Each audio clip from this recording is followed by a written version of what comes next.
Hello, Scorpio, Sun, Moon, Rising, and Venus signs. Kamusta kayo? Sana po nasa mabuti kayong kalagayan. Welcome back po sa Stars Tarot. Kung bago kayo rito, welcome din po kayo. Please subscribe, like, share my videos, and leave me a comment kung naka-resonate po kayo. Thank you. So we have Zebra. Ayan, let go of your fear and know that you are safe and protected at all times. So, wag ka nang matakot. Okay? Scorpio, isang tabi mo na yung takot. Isang tabi mo na, fade away mo na yan, yung mga takot na yan. Kasi, wala ka naman dapat nakatakutan. You are divinely guided. You are divinely protected and guarded. Spiritually protected and guarded ka. Kaya nga sabi sa inyo dito, you are safe and protected at all times.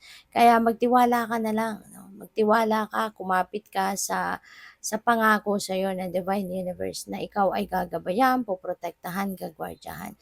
Para wala ka nang iisipin, hindi ka na mag-worry, no? Kasi ano ka nandiyan dyan ang iyong spirit team, no? Na binabantayan ka. So what else? We have mountain goat. There's something out of balance in your life.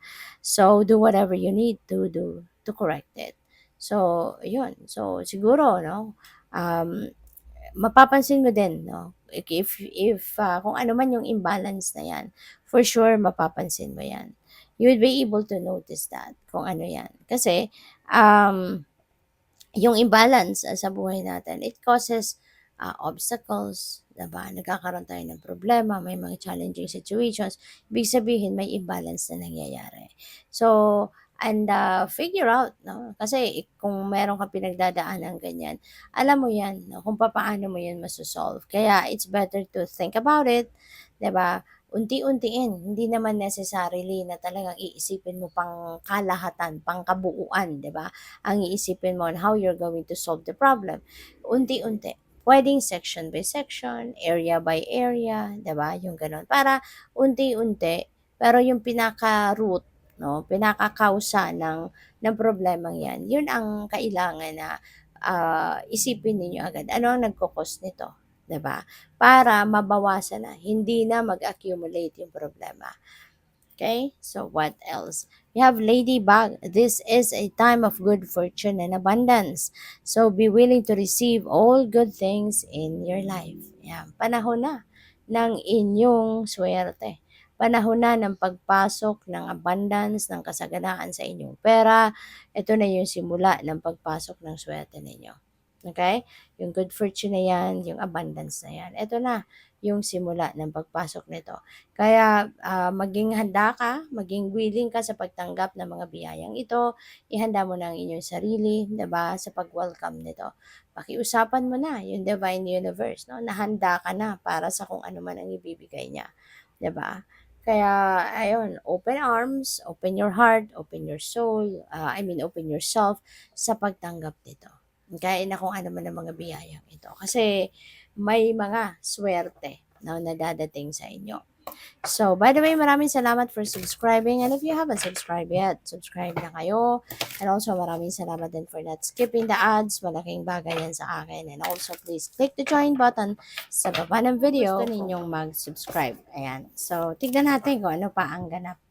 So, Scorpio, we have action. Ayan. So, maybe, may mga opportunity na sa ngayon na kumakatok sa inyo in order for you to perform, 'di ba? Kung ano man yung dapat ninyong gawin para na madala ninyo sa realidad kung ano man yung pangarap ninyo, ano man yung binabalak ninyo, ano yung goals ninyo.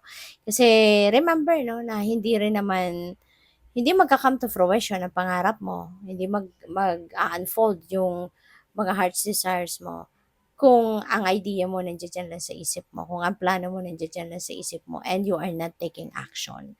So habang nandiyan, no, maaari kaya ka nire-remind nito na mag-take action ka na kasi maaari na nandiyan na yung oportunidad para gawan mo na ng paraan yung pangarap mo or yung mga goals mo or plano mo na mag-come to fruition.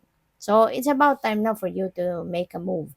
It's about time now for you to get on your feet and take action para so that you can make things happen. No? Now, one day soon, may experience mo na, may enjoy mo na kung ano man yung mga ah, mga plano mo sa buhay, 'di ba? So what else? We have leadership. Ayan. So maaari na may opportunity dito for you to become a leader. Baka may opportunity na ibibigay sa 'di ba? Na ikaw yung magiging leader ng kumpanya, maging leader ng isang grupo, ng department, baka kayo ay magiging manager na, baka kayo ay magiging supervisor na, yung ganon, no? Consultant. So, yun, Scorpio, maaari na isa yan sa mga bagay na bago sa iyo ngayon na dadating. So, take advantage of that. Diba? Take advantage of that. So, what else? We have going forward. So, this is good. No? This is good kasi maaari talaga na mag-action na nga kayo. No? Po pwede nga na kayo ay tatayo na sa inyong kinauupuan at kayo ay magsisimula ng gumalaw. Magsisimula na kayong gumawa ng paraan para mag-move on na or mag-move forward na sa buhay at isa katuparan na yung mga balak ninyo sa buhay. Isa katuparan na yung mga pangarap ninyo. So kung nakikita ninyo no, yung card na 'to, napakaliwanag, no? And that is where you are going. That is where you're heading. And yung journey ninyo, it's kind of winding road, no? Parang hindi naman masyadong winding, but na may konti, no? Na tendency dito na siguro magkakaroon ng konting obstacle, konting challenge, but it feels like to me na you will be inspired, no? Na magsikap, magtiyaga, mag-persevere hanggang sa marating ninyo yung liwanag na ito. Hanggang sa marating ninyo yung tagumpay, no? Kaya, Scorpio, so it feels like siguro magsisipag at magtsatsaga ka ngayon. Kaya magsisipag at magtsatsaga ka na talagang marating mo, no? Yung ano na to, yung liwanag na yan, yung marating mo yung tagumpay na yan. So, this is really good. No? Really good. Kasi, maaaring magbabago yung, yung takbo ng isip mo, 'di ba? Mawawala na talaga yung takot, 'di ba? At maglalakas ng loob ka na gawa ng paraan, no? Na marating mo ang inyong tagumpay. So, good for you. So, yun. Thank you for watching. Love and light. Namaste.